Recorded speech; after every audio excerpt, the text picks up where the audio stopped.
Hello, this is Praxidis Kagehan Gereso, a senior associate at Mms Advocates, and today I'm here to talk to us about a thorn in the flesh that is upcoming, and that is governance. The country at large and generally the world is moving towards the corporate sector. The government is partnering with private entities. Private entities are really growing at a fast rate, and so it calls for these entities to beef up their governance structures. And generally, governance principles were meant for public entities because they were believed to be the biggest entities that need to be properly governed. But naturally flowing nowadays, also private entities do need governance structures in place.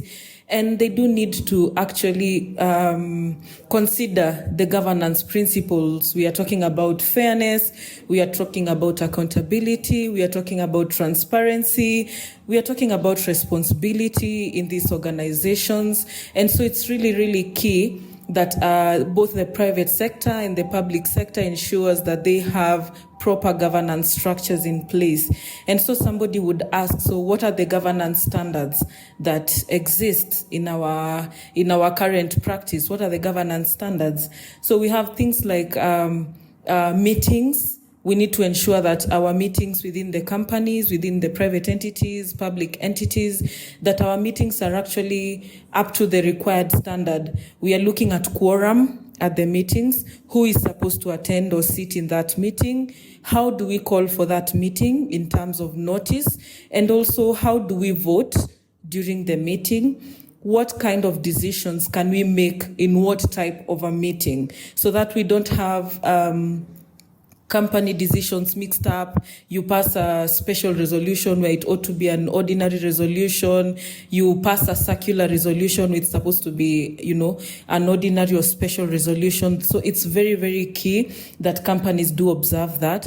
We also have a very major issue which is to do with the board of directors. I'm sure most of us get to hear about that. So when it comes to governance standards, companies need to make sure that their board is actually competent. Depending on the nature of business for the company, ensure that you have a competent board that can run the company, a board that is properly elected, so that we avoid having a board selected based purely on family relationships or friendships, and we are not even keen on whether the board members are able to fulfill their mandate to further the nature or the activities of the company. So we're also looking at another governance standard, which is record keeping. How are the company records kept? Who keeps them? For how long?